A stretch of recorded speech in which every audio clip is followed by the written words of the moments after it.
यह वीडियो कहानी का तीसरा पार्ट है, तो चलते हैं कहानी की ओर। दोनों पति पत्नी विक्रमादित्य को नहला नए वस्त्र पहनाते हैं और उनको ले जाकर स्वयंवर में दूर एक स्थान पर बैठा देते हैं। इधर जब राजकुमारी वरमाला लेकर घूमती है तो इस सभा में विक्रमादित्य को तलाशना शुरू कर देती है। वो जानती थी कि राजा विक्रमादित्य यही कहीं मौजूद है, पर राजाओं की क्यारी में उसे विक्रमादित्य नजर नहीं आया। तभी उसकी निगाह दूर बैठे का अपंग व्यक्ति पर गई। उस व्यक्ति में राजकुमारी को बहुत तेज नजर आ रहा था। उनका तेज देखकर वो समझ गई कि यही राजा विक्रमादित्य देते हैं। बस फिर क्या था, वहां माला लेकर उनकी ओर चल पड़ी और पास पहुंचकर माला उनके गले में पहना दी। वहां उपस्थित राजा और राजकुमार और लोग आश्चर्यचकित हो गए कि आखिर राजकुमारी ने ऐसा क्यों किया। राजकुमारी के परिवार के लोगों ने कहा कि लगता है राजकुमारी से बहुत बड़ी भूल हो गई है, इसलिए यह अपंग आदमी को वरमाला पहना द है। अब तो सबने राजकुमारी को बहुत डांटा, उनके ऊपर जल छिड़का, जलपान कराया और फिर से वरमाला देकर सभा में घूमने के लिए कहा। लेकिन राजकुमारी ने फिर जाकर उसी बिना हाथ पैर वाले व्यक्ति के गले में वरमाला पह दी। ये देखकर सब राजाओं ने सोचा, जरूर ये राजकुमारी पागल है, इसकी मानसिक स्थिति ठीक वही है, इसलिए बार बार उस अपंग व्यक्ति को वरमाला पहना देती है। कुछ राजा तो गुस्से में उठकर चले गए, कुछ राजकुमारी को भला बुरा कहने लगे। सोचने लगे, इतनी सुंदर राजकुमारी है और एक अपाहिज के गले में वरमाला क्यों पहना देती है। लोगों के सुझाव से राजकुमारी को दोबारा माल दी गई ताकि वह सही से वर का चुनाव कर सके, पर इस बार भी राजकुमारी ने विक्रमादित्य के गले में ही माला डाली। राजकुमारी के इस व्यवहार से वहां आए राजा और राजकुमार क्रोधित होकर राजकुमारी के पिता से बोले, महाराज, यदि आपकी पुत्री को एक अपाहिज से ही विवाह करना था तो हम सबको आपने आमंत्रित क्यों किया। राजा भी इस बात से बड़े आपने आमंत्रित क्यों किया। राजा भी इस बात से बड़े शर्मिंदा हुए, पर वह क्या करते। सामाजिक कृतियों का पालन करना भी बड़ा जरूरी होता है, इसलिए उन्होंने राजकुमारी का विवाह उसी अपाहिज के साथ करवा दिया और राजमहल से विदा कर दिया। राजकुमारी राजा विक्रमादित्य के साथ उस तेली के घर आकर रहने लगी। तेली और उसकी पत्नी इस बात से चिंतित थे कि राजकुमारी आखिर उनके साथ कैसे रह पाएगी, लेकिन वह राजकन्या बहुत ही समझदार थी। वो तेली के घर भी बड़ी खुशी के साथ रहने लगी। उधर राजा इस बात से बहुत नाराज थे कि हमारी बेटी ने हमारा नाम खराब कर दिया। राजकुमारी का पिता और उसके भाई उससे बहुत नाराज थे। एक दिन विक्रमादित्य ने अपनी पत्नी से नाराज थे। एक दिन विक्रमादित्य ने अपनी पत्नी से कहा कि आज उनका हिरण का मांस खाने का मन कर रहा है। अगर तुम्हारे भाई कोई शिकार करके लाए हो तो तुम अपने भाइयों से हिरण का मांस मांग लो। दोस्तों, राजकुमारी अपने भाइयों के पास कुछ मांगने के लिए जाना नहीं चाहती थी, लेकिन पति की इच्छा को उसने ना करना भी उचित नहीं समझा। वो बेमन से अपने भाइयों के पास गई। राजकुमारी की भाभियों ने पूछा, नंद जी, आप किस लिए हमारे घर आए हो। तो राजकुमारी ने असली बात तो छुपा ली। वह कहने लगी, भाभी, आज मेरा मन हिरण का मांस खाने को कर रहा है, इसलिए सोचा भाइयों से ले आओ। राजकुमारी की बात सुनकर उनकी भाभियों ने तपाक से जवाब दिया, अरे नंद जी, जब हिरण के मांस खाने का इतना ही शौक था तो किसी अच्छे राजकुमार को क्यों नहीं चुना, उस अपन को क्यों चुना। राजकुमारी उनकी जली कटी बातें सुनकर वापस लौट गई। उसने सारी बातें को बताई। राजा विक्रमादित्य ने कहा, कोई बात नहीं, यदि उन्होंने शिकार नहीं दिया तो तुम उनसे मेरी तलवार और मेरा घोड़ा मांग लो, मैं स्वयं ही शिकार कर लाऊंगा। राजकुमारी अपने पति का घोड़ा और तलवार लेने अपने पिता के पास चल पड़ी।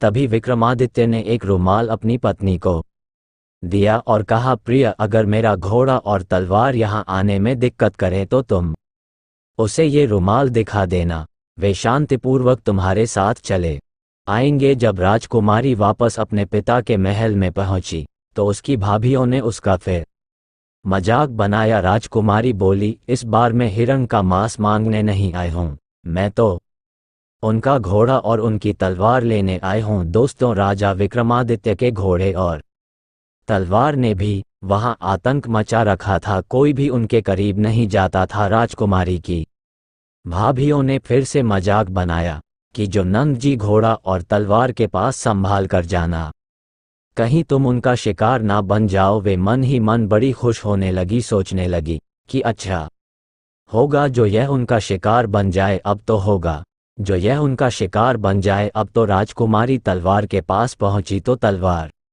नाग का रूप बनकर उसे काटने को दौड़ी। घोड़े के पास गई तो घोड़ा उदंड करने लगा। राजकुमारी ने तुरंत रुमाल निकालकर उन्हें दिखा दिया। विक्रमादित्य का रुमाल देखते ही दोनों शांत पड़ गए। राजकुमारी ने तलवार उठाई और घोड़े की लगाम पकड़ी और वापस विक्रमादित्य के पास आ गई। जब शाम होने को हुई तो विक्रमादित्य ने राजकुमारी से कहा कि अब वो उस घोड़े की पीठ पर बैठा दे, आज वह जंगल में शिकार खेलने खुद जाएगा।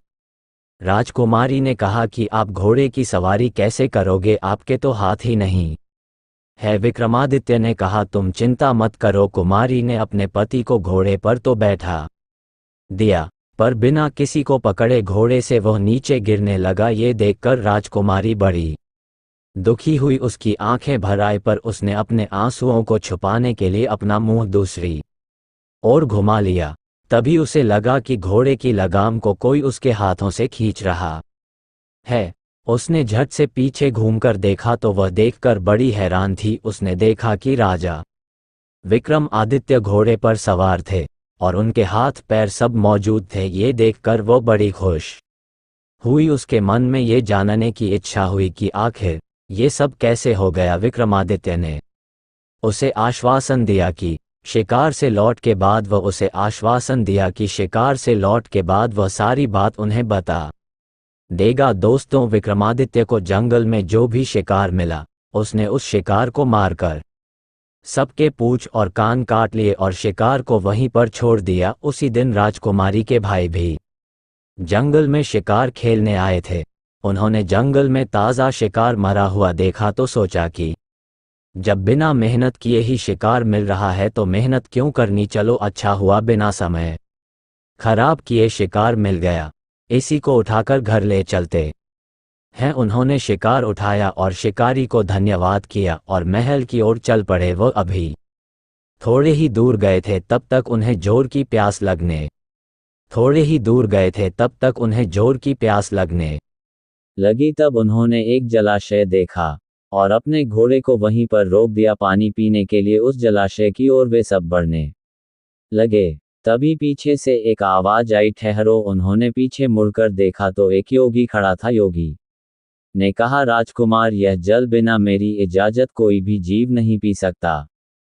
क्या जल पीने से पहले तुमने मेरी इजाजत ली थी? राजकुमारों को बहुत तेज प्यास लगी थी, प्यार से उनका बुरा हाल था। पानी पीने के लिए उन्होंने योगी से बड़ी प्रार्थना की। योगी ने कहा, हम तुम्हें एक शर्त पर जल पीने देंगे, हम कुछ गर्म सिक्के तुम्हारे कूल्हों पर गोदना चाहते हैं। अगर तुम ये सिक्के गोदवा होगे तभी पानी चाहते हैं, अगर तुम ये सिक्के गोदवा होगे तभी पानी पी पाओगे। प्यास से उनका दम निकल जा रहा था, इसलिए वे शर्त मानने के लिए राजी हो गए। शर्त के अनुसार उन्होंने अपने कूल्हों पर गर्म सिक्के गुदवा लिए और पानी पीकर वहां से चले आए। इधर विक्रमादित्य भी अपने घर लौट आया। दोस्तों, उधर देवताओं की तरह वेशभूषा देखकर उसकी पत्नी राजकुमारी और वह तेली और तेली की पत्नी उसे घेर कर खड़े हो गए और पूछने लगे कि आप कौन हो। तब विक्रमादित्य ने सोचा कि अब इन्हें अपना भय बता ही देना चाहिए। वो बोला कि हे धर्म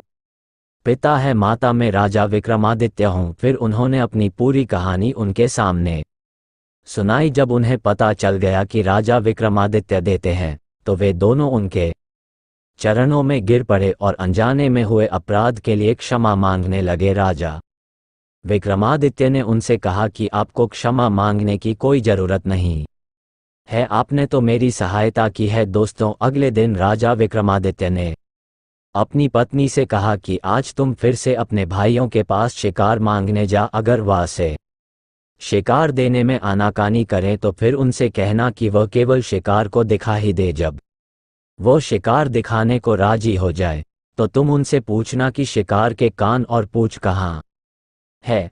इतना कहकर विक्रमादित्य ने जंगल में पूरी घटना अपनी पत्नी को सुना डाली और उसे वो थैला दे दिया जिसमें उन शिकार की कान और पूंछ रखे हुए थे, और कहा कि जब भी यह कहे कि यह शिकार हमने किया है तो तुम ये थैला उनके सामने पलट देना और फिर मेरे बारे में उन्हें बताना। दोस्तों, इस बार राजकुमारी बिना किसी संकोच के भाइयों के घर चल पड़ी। इस बार भी वहां वही परिस्थिति बनी जो पिछली बार बनी थी। जब उन्होंने कान और मछ वाले शिकार उसे दिखाए तब राजकुमारी ने पूछा, इन शिकार के कान और पूंछ कहाँ है। अब तो राजकुमारी के सभी भाई चुप रह गए। अंत में राजकुमारी ने वह थैला जो विक्रमादित्य ने दिया था उनके सामने पलट दिया। विक्रमादित्य ने दिया था उनके सामने पलट दिया। उस थैली में सभी जीवों के कान और पूंछ रखे हुए थे। जब उसकी भाभियों ने उसे इसके बारे में पूछा कि यह सब क्या है तो राजकुमारी बोली कि आप अपने पतियों से पूछो कि कल रात को पोखर का जल पीने का उन्होंने क्या भुगतान किया था। जब उसकी भाभियों ने अपने पतियों से इसके बारे में पूछा तो सबने पिछली रात की सारी घटना बता दी। भाभियों ने आश्चर्य से राजकुमारी से पूछा कि उसके पास ये कान और पूंछ कैसे आया, तो उसने जंगल में जो योगी ने उनके कूल्हों पर सिक्के गुदवा थे उनके बारे में बताया कि वह योगी कोई और नहीं बल्कि उसका ही पति विक्रमादित्य था। भाभियों ने व्यंग्य से कहा कि ये कैसे संभव हो सकता है, एक अपाहिज ये सब कैसे कर सकता है। तब राजकुमारी ने बता दिया कि जिन्हें आप अपाहिज कह रही हो वह राजा विक्रमादित्य हैं। दोस्तों, राजा विक्रमादित्य का नाम सुनते ही महल में खलबली मच गई। जब ये सूचना राजा को मिली तो वह भी घबरा गया। आखिर उन्होंने ही विक्रमादित्य को दंड दिया था। राजा, राजकुमार और मंत्री का सभी तेली के घर की ओर दौड़ पड़े। राजा और राजकुमार सभी राजा विक्रमादित्य के पैरों में गिरकर क्षमा मांगने लगे। राजा ने उन सबको कहा कि आप लोग दुखी ना हो, यह मेरे धर्म की परीक्षा थी, इसलिए आप लोगों की मति घूम गई थी। आप लोग ये बात अपने मस्तिष्क से निकाल दो आप लोग ये बात अपने मस्तिष्क से निकाल दो कि मैं आपसे नाराज हूं। ये सुनकर सब खुश हो गए और राजा को अपने राजमहल में ले गए। वहां उनकी खूब आवभगत की। कुछ दिन तक वहां रहने के बाद राजा ने वहां से विदाई ली। उन्होंने पूरे सम्मान से उन्हें विदा किया। राजा भी पूरे सम्मान के साथ वहां से रवाना हो गए। सैनिकों ने भी उन्हें भरपूर सम्मान दिया। फिर सैनिकों ने पूछा कि राजन, अब हम किस ओर चले, तो विक्रमादित्य ने कहा कि आप लोग मेरी बहन के घर की ओर चलो। जब सभी लोग विक्रमादित्य की बहन की नगर को चलने लगे तो वहां उसकी बहन के कुछ गुप्तचरों ने उसकी बहन को खबर दी कि उसका भाई विक्रमादित्य आ रहा है। उसने अपने गुप्तचर से पता किया कि विक्रमादित्य किस परिस्थिति में आ रहा है, तो गुप्तचरों ने बता दिया कि आज तो वे पूरे लाभ लश्कर के साथ आ रहे हैं। बहन ने तुरंत राज्य के कर्मचारियों से उनके भव्य स्वागत के लिए कहा और बोले कि उन्हें विशेष महल में ठहराया जाए। जब विक्रमादित्य पहुंच गए तो बहन उनके लिए बेहतरीन व्यंजन बनाकर उनके स्वागत में पहुंची। राजा विक्रमादित्य ने कहा कि बहन, मैं आज भी वही रुकूंगा जहां मैं पिछली बार रुका था, उन घोड़े के अस्तबल में। ये सुनकर बहन बहुत शर्मिंदा हुई। उसे अपनी किए पर पश्चाताप होने लगा। विक्रमादित्य ने कहा कि बहन, मुझे इस बात का कोई दुख नहीं है, पर तुम्हें संबंधों की मर्यादा का पालन करना चाहिए था। रिश्तेदार इसीलिए होते हैं कि वो एक दूसरे पर बुरा वक्त पड़ने पर उनके साथ खड़े हो जाएं, उनकी मदद करें। जो अपने मित्र पर, अपने रिश्तेदारों पर विपत्ति देखकर, बुरा वक्त देखकर पीठ घुमा लेता है, वह बहुत ही घटिया आदमी माना जाता है। दोस्तों, अगले दिन वह वहां से रवाना हो गए। फिर उन्होंने कर्मचारियों से अपने मित्र के घर चलने को कहा। जब मित्र के घर पहुंचे तो मित्र बहुत प्रसन्न हुआ और बोला कि मैं तुम्हें प्रसन्न देखकर बहुत खुश हूं।